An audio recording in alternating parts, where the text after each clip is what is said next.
और बढ़ते हैं आगे। दिल्ली से बड़ी खबर, जहां बीजेपी के बड़े नेताओं को आज दिल्ली बुलाया गया है। दोनों डिप्टी सीएम केशव प्रसाद मौर्य, ब्रजेश पाठक दिल्ली बुलाए गए हैं। सीएम योगी आदित्यनाथ भी मौजूद रहेंगे। बीजेपी प्रदेश अध्यक्ष भूपेंद्र चौधरी भी दिल्ली पहुंचेंगे। गृह मंत्री अमित शाह जेपी नड्डा के साथ मीटिंग करेंगे। इस बैठक में मंत्रिमंडल विस्तार को लेकर भी चर्चा होगी।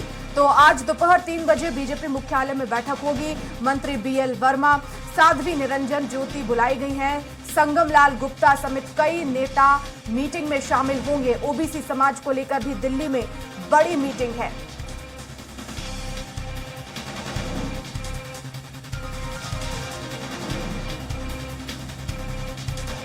तो आज दिल्ली में बड़ी बैठक आयोजित की गई है। सीएम योगी आदित्यनाथ इस बैठक में मौजूद रहेंगे। गृह मंत्री अमित शाह, जेपी नड्डा के साथ मीटिंग है। बताया जा रहा है कि मंत्रिमंडल विस्तार को लेकर चर्चा होगी। तो सभी बड़े नेता उत्तर प्रदेश के दिल्ली में मीटिंग में शामिल होंगे।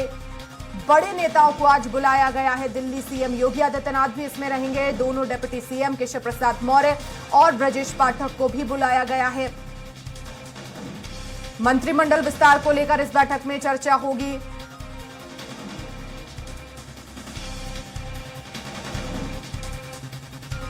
और ओबीसी वर्ग को लेकर भी इस बैठक में चर्चा हो सकती है। तो अब देखना होगा, बड़ी बैठक दिल्ली में आयोजित की जा रही है। क्या कुछ इस बैठक में होगा, किन मुद्दों पर बातचीत होगी, क्योंकि केंद्रीय गृह मंत्री अमित शाह भी इस बैठक में होंगे। बीजेपी के राष्ट्रीय अध्यक्ष जेपी नड्डा भी इस बैठक में शामिल होंगे।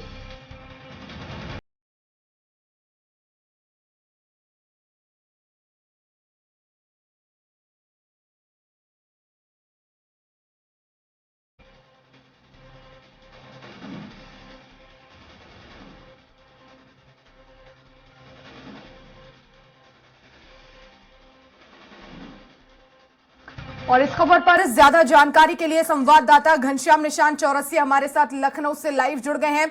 घनश्याम, आज क्या बड़ा होने वाला है? दिल्ली में बड़े नेताओं की बैठक है, कई मुद्दों पर चर्चा होगी। बिल्कुल, दोपहर के 3 बजे मुख्यमंत्री योगी आदित्यनाथ, दोनों deputy chief minister Keshav Prasad Maurya और ब्रजेश पाठक सहित तमाम उत्तर प्रदेश के पदाधिकारी, संगठन और सरकार के लोग आज दिल्ली में अमित शाह और जेपी नड्डा की अध्यक्षता में बैठक में हिस्सा लेंगे, जिसमें स्वतंत्र देव सिंह, प्रदेश अध्यक्ष भूपेंद्र सिंह चौधरी, संगठन महामंत्री धर्मेंद्र जी, इससे तमाम जो संगम लाल गुप्ता, तमाम जो ओबीसी के नेता हैं वो भी मौजूद रहेंगे। कल भी मुख्यमंत्री योगी आदित्यनाथ के साथ जेपी नड्डा और अमित शाह की बैठक हो चुकी है कल शाम को, और आज दूसरा दिन होगा जब मुख्यमंत्री योगी आदित्यनाथ दिल्ली में अमित शाह और जेपी नड्डा के साथ बैठक करेंगे। साफ जाहिर है कि आगामी 2024 लोकसभा चुनाव को लेकर के महज 6 महीने का वक्त बचा है, और उत्तर प्रदेश मिशन 80 को लेकर के भारतीय जनता पार्टी लगातार कई कार्यक्रम आयोजित कर रही है। अब वक्त आ गया है कि किस तरीके से धारदार माहौल बना करके भारतीय जनता पार्टी के लिए मुफीद रास्ता बनाया जाए, ताकि मिशन 80 को पूरी तरीके से उसे सही से जीता जा सके। इसको लेकर के आज 3 बजे से मुख्यमंत्री योगी आदित्यनाथ फिर से दिल्ली पहुंचेंगे और अमित शाह के साथ बैठक करेंगे। दो बातें इसमें, मिशन 80 को लेकर के, यानी आगामी 2024 लोकसभा चुनाव को लेकर के, और दूसरा मंत्रिमंडल विस्तार की जो अटकलें हैं वो साफ होते हुए दिखाई दे रही है। बताया जा रहा है कि मंत्रिमंडल के विस्तार पे भी चर्चा होना है, किन किन लोगों को, नए लोगों को शामिल करना है, किनका प्रमोशन होना है, किनका डिमोशन होना है, मंत्रिमंडल से उनका विभाग हटना है। ऐसे तमाम मुद्दे हैं जिन मुद्दों पे इस बैठक में बात होने के कयास लगाए जा रहे हैं। सबसे बड़ी बात है कि ओम प्रकाश राजभर ने जिस तरीके से बयान दिया कि 7 नवंबर को हम बता देंगे कि जो है शपथ कब लेने जा रहे हैं मंत्रिमंडल का। इसके अलावा दारा सिंह चौहान का भी नाम आ रहा है, आकाश सक्सेना के भी नाम चल रहा है कि आजम खां के खिलाफ एक युद्ध छेड़ने वाले और वहां से जीत हासिल करने वाले आकाश सक्सेना को भी मंत्रिमंडल में शामिल किया जा सकता है। ऐसे तमाम नाम हैं जिनकी चर्चा की जा रही है, और जो कयास पिछले 6 महीने से चल रहा था कि मंत्रिमंडल का विस्तार कभी भी हो सकता है, वो भी अब साफ होता हुआ दिखाई दे रहा है। अब चूंकि उत्तर प्रदेश महत्वपूर्ण राज्य है, 80 सीटें लोकसभा सीटें हैं, तो ऐसे में जातिगत समीकरण को देखते हुए मंत्रिमंडल का विस्तार में जातिगत समीकरण को देखा जा सकता है कि इसमें किस तरीके से भारतीय जनता पार्टी नए अन्य जो एक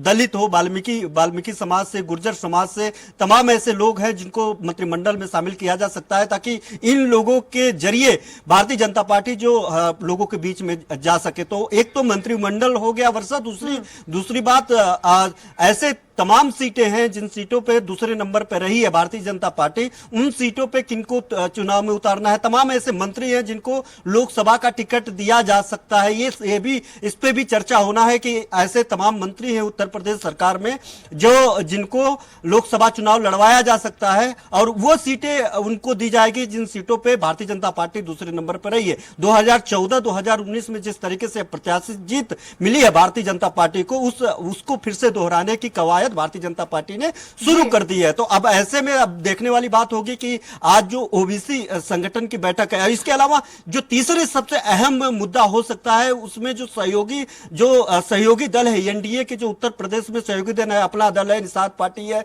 ओम प्रकाश राजभर की पार्टी है। तो ऐसे में ये सब सारे दल के साथ किस तरीके से कोऑर्डिनेशन करके, किस तरीके से समन्वयता बैठा करके, किस तरीके से सीटों का बंटवारा करना है और किनको कहां की जिम्मेदारी देनी है, पूर्वांचल की क्या स्थिति रहेगी, पश्चिम में किस तरीके से लड़ना है, मध्य में किस तरीके से किनको जिम्मेदारी देनी है, ऐसे तमाम मुद्दे होंगे जिन मुद्दों पे आज बातचीत संभव है। तो लेकिन आज अब देखना होगा जिन मुद्दों का आपने जिक्र किया, उनके अलावा और कौन से बड़े मुद्दे होंगे जिस पर आज इस बैठक में रणनीति बनाई जाएगी। और हो सकता है क्योंकि बीजेपी के दिग्गज भी इस बैठक में शामिल होंगे, तो कुछ नतीजा यहां से निकले या कुछ फाइनल मुहर यहां पर लगे, देखने वाली बात होगी। बहुत शुक्रिया फिलहाल तमाम जानकारी के लिए।